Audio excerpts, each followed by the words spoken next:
Assalomu alaykum hammaga. Bugun HTMLdagi juda foydali taglarni foydalanishni o'rganamiz. Qani ketdi. Bu taglar esa sub, mark, delete va buttonlar. Birinchisi esa bu sub tagidir. Bu matn pastroqqa tushirib yozadi. Misol uchun H2O formuladagi 2 sonini pastroqqa tushirib yozadi. Keling, mana shuni VS Code'da yozib ko'ramiz. Sub H2O laser qilib ko'rsak, buni natijasini ko'rsak bo'ladi.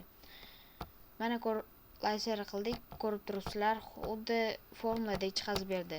Orqaga qaytamiz. Endi keyingi tagimiz esa bu sub tagidir. Sub tagi bu ozgincha teparoqqa chiqazib beradi. Misol uchun x2 va 2 ni tepaga chiqazib berdi. X kvadrat qilib berdi va sub bilan subni sizlar har xil matematik formulalar qilayotganinglarda ishlatsanglar bo'ladi. Va undan keyingisi bu mark tagidir. Mark tagi bu matnni xuddi sariq qilib belgilab beradi. Xuddi marker chizgandek. Misol uchun front end deb yozaman. Front end.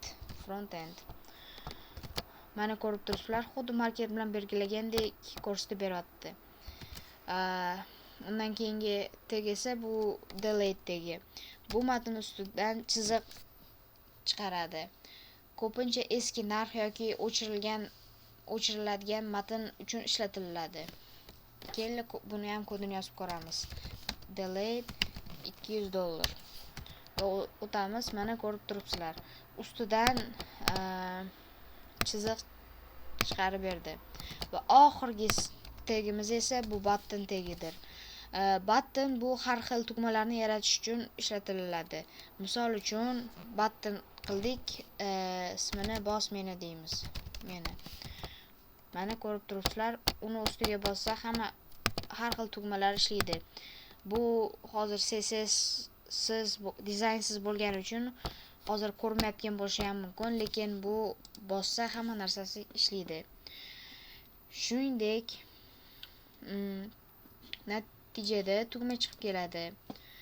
Agar video foydali bo'lgan bo'lsa, like bosinglar va obuna bo'lishni unutmanglar. Va front end darslari uchun obuna bo'linglar. Hammaga xayr.